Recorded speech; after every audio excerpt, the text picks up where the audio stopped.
நம்ம எல்லார் மனசுக்குள்ளயும் ஒரு ஏக்கம் எப்பவும் இருக்கும். இந்த உலகத்துல நமக்காகவே ஒரு ஆன்மா இருக்கு. அது என்னைக்கு நம்ம கிட்ட வரும் அப்படிங்கிற ஏக்கம்தான். இன்னைக்கு நம்ம பார்க்க போறது பல பேரோட தூக்கத்தை கெடுத்துட்டு இருக்கிற ஒரு மிகப்பெரிய கேள்வி. எனக்கான அந்த இரட்டை ஆன்மா, என் ட்வின் ஃப்ளேம் எப்பதான் என் வாழ்க்கைக்குள்ள வருவாங்க? அதுக்குன்னு பிரபஞ்சம் என்ன கணக்கு வச்சிருக்கு? உங்க மனசுல இந்த கேள்வி இருந்தா இந்த வீடியோவ ஒரு நொடி கூட ஸ்கிப் பண்ணாம முழுசா கேளுங்க. ஏன்னா பிரபஞ்சம் உங்களுக்கு சொல்ல நினைக்கிற ரகசியத்தை தான் நான் இன்னைக்கு உங்ககிட்ட கொண்டு வந்து சேர்க்க போறேன்.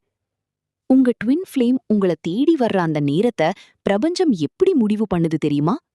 வாங்க ஆழமா பாப்போம். அத்தியாயம் 1. நீங்கள் தயாராகும்போது. when you are ready. பிரபஞ்சத்தோட முதல் விதி என்ன தெரியுமா ப்ரோ? காலம் என்பது ஒரு மாயை. இங்க எல்லாமே அதிர்வுகளை, வைப்ரேஷன்ஸ பொறுத்ததுதான். நீங்க கேக்கலாம், நான் எத்தனையோ வருஷமா தேடுறேன், எனக்கு ஏன் வயசாகிடுச்சு, இன்னும் அவங்க வரலையேன்னு.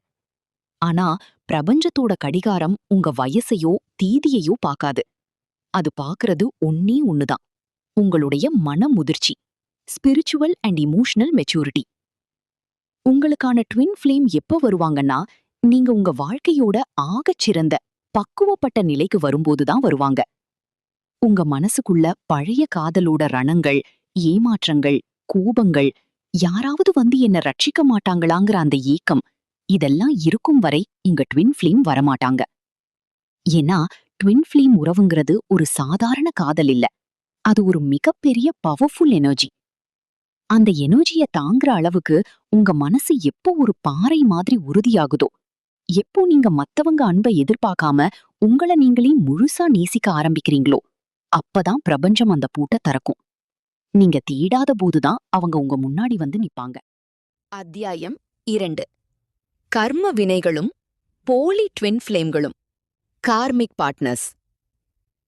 உங்க உண்மையான இரட்டை ஆன்மாவை நீங்க சந்திக்கிறதுக்கு முன்னாடி பிரபஞ்சம் உங்க வாழ்க்கையில சில போலி ட்வின் ஃப்ளேம்களை அனுப்பும். ஜோதிடத்துல இத கார்மிக் பார்ட்னர்ஸ் அப்படின்னு சொல்லுவாங்க. இவங்க எப்படின்னா, பார்க்க அப்படியே உங்க ட்வின் ஃப்ளேம் மாதிரியே இருப்பாங்க. அதே ஈர்ப்பு, அதே காதல் இருக்கும். ஆனா கொஞ்ச நாள்லயே உங்கள மன ரீதியா சித்திரவதை பண்ண ஆரம்பிச்சிடுவாங்க. உங்கள ஏமாத்துவாங்க, உங்கள அழ வைப்பாங்க, உங்க உசிரையே எடுப்பாங்க. நாம நினைப்போம், ஏன் பிரபஞ்சம் எனக்கு இந்த துரோகத்தை பண்ணுச்சுன்னு. ஆனா அங்கேதான் பிரபஞ்சத்தோட மாஸ்டர் பிளான் இருக்கு. அந்த போலி உறவுகள் மூலமா உங்களுக்கு சில வழிகளை தந்து, ஒருத்தன் ஏமாத்துனா எப்படி தாங்கிக்கணும், வாழ்க்கையில எப்படி துணிச்சலா நிக்கணும், அடுத்தவங்க கிட்ட உங்க சுயமரியாதையை எப்படி விட்டு கொடுக்க கூடாதுங்கிற பாடத்தை பிரபஞ்சம் உங்களுக்கு கத்துக் கொடுக்குது. அந்த கர்ம வினைகளெல்லாம் தீர்ந்து அந்த வழிகள்ல இருந்து நீங்க பாடம் கத்துக்கிட்டு வெளியே வரும்போதுதான் உங்க உண்மையான ட்வின் ஃப்ளேம்கான பாதை அங்கே உருவாக்கப்படுது. அத்தியாயம் 3. பிரபஞ்சம் காட்டும் 4 மாபெரும் அறிகுறிகள். என் கர்ம வினைகளெல்லாம் முடிஞ்சு என் ட்வின் ஃப்ளேம் என்ன நெருங்கிட்டாங்கன்றத நான் எப்படி தெரிஞ்சுக்கிறது? அவங்க வரப்போறாங்கன்னா பிரபஞ்சம் உங்களுக்கு சில விசித்திரமான அறிகுறிகளை காட்டத் தொடங்கும். முதல் அறிகுறி, எண்கள் மூலமாக பேசுவது. Angel numbers. நீங்க தற்செயலா பாக்குற இடங்கள்ல எல்லாம் ஒரே மாதிரியான எண்கள் ரிப்பீட் ஆகும். கடிகாரத்துல 1111, வண்டிகளோட நம்பர் பிளேட்ல 222, 555, 777 போன்ற எண்களை அடிக்கடி பாப்பீங்க. இது ஏதோ தற்செயல் கிடையாது. உங்க ஆன்மாவின் பயணம் சரியான பாதையில போயிட்டு இருக்கு. உங்க துணை உங்களை நெருங்கிட்டாங்கன்னு பிரபஞ்சம் உங்களுக்கு அனுப்புற சிக்னல் அது. இரண்டாவது அறிகுறி, விசித்திரமான கனவுகள். Vivid dreams.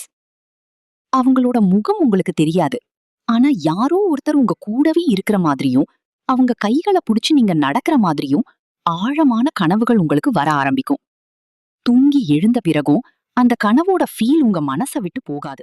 மூன்றாவது அறிகுறி, காரணமில்லாத அமைதி. Unexplained inner piece. சுத்தி எவ்ளோ பிரச்சனை இருந்தாலும் உங்க மனசுக்குள்ள ஒரு விசித்திரமான அமைதி பிறக்கும். ஏதோ ஒரு நல்ல விஷயம் என் வாழ்க்கையில நடக்கப் போகுதுங்கிற ஒரு உள்ளுணர்வு உங்களுக்குள்ள ஓடிக்கிட்டே இருக்கும். நான்காவது அறிகுறி, அவர்களின் ஆன்மாவை உணர்வது. டெலபதி. சில நேரங்கள்ல நீங்க தனியா உட்கார்ந்திருக்கும்போது திடீர்னு யாரோ உங்கள கவனிக்கிற மாதிரியோ அல்லது உங்க பக்கத்துல யாரோ வந்து உட்கார்ற மாதிரியோ ஒரு எனர்ஜிய உங்களால உணர முடியும். உங்க தவிப்பு எப்படி இருக்கோ அதே தவிப்போட உலகத்தோட ஏதோ ஒரு மூலையில அவங்களும் உங்கள நினைச்சு ஏங்கிட்டு இருக்காங்கன்னு அர்த்தம். அத்தியாயம் 4. தேடலை நிறுத்துங்கள். பரிணாமத்தை. இப்போ நீங்க என்ன செய்யணும்? எனக்கு எப்போ வருவாங்கன்னு ஒரு வெறித்தனமான தேடலோட அலையறத முதல்ல நிறுத்துங்க ப்ரோ. ஏன்னா ஆன்மீக விதிப்படி நீங்க ஒரு விஷயத்த தேடிக்கிட்டே இருந்தா அது என்கிட்ட இல்லங்கிற வறுமை உணர்வை தான் நீங்க பிரபஞ்சத்துக்கு அனுப்புறீங்க. அப்போ அது இன்னும் தள்ளி தான் போகும். அதற்கு பதிலா உங்க கரியர்ல கவனம் செலுத்துங்க. உங்க உடம்ப பாத்துக்கோங்க. நல்ல புத்தகங்கள படிங்க. உங்கள சுத்தி இருக்கிறவங்களுக்கு அன்பு செலுத்துங்க. உங்க ஆன்மாவை எவ்ளோ தூரம் சுத்தமா வச்சுக்க முடியுமோ அவ்ளோ தூரம் வச்சுக்கோங்க. நீங்க உங்கள செதுக்கிக்கிட்டு ஒரு வைரம் மாதிரி எப்போ ஜொலிக்க ஆரம்பிக்கிறீங்களோ அப்போ உங்களுடைய காந்த ஈர்ப்பு சக்தி மேக்னெட்டிக் அட்ராக்ஷன் அதிகமாகும். நீங்க தேட வேண்டியதே இல்ல. பிரபஞ்சமே ஒரு விபத்தை ஏற்படுத்துற மாதிரி அல்லது ஒரு தற்செயலான சந்திப்பு மாதிரி நீங்க எதிர்பார்க்காத ஒரு இடத்துல உங்க 2 பேரையும் நேருக்கு நேர் கொண்டு வந்து நிறுத்தும்.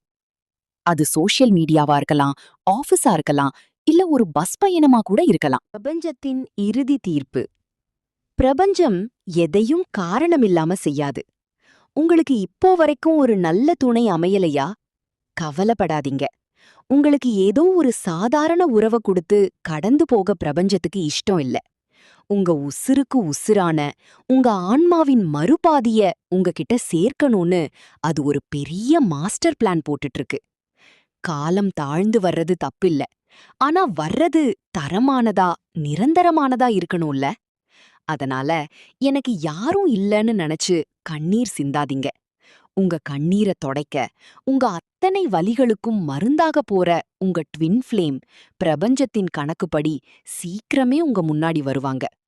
அந்த நொடியில நீங்க அவங்க கண்ண பாக்கும்போது, இவ்ளோ நாள் நான் பட்ட அத்தனை கஷ்டங்களுக்கும் இந்த ஒரு நொடி ஈடாகிடுச்சுன்னு உங்க மனசு சொல்லும். பிரபஞ்சத்தை நம்புங்கள்.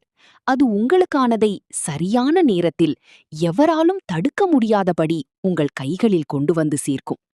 வாழ்க வளமுடன். பிரபஞ்சத்துக்கு நன்றி என்று கமெண்ட் பண்ணுங்க. பிரபஞ்சம் உங்களுக்கு எப்போதும் நன்றி உணர்வோடு இருக்கும். மறக்காம நம்ம சேனலை சப்ஸ்கிரைப் பண்ணிக்கோங்க.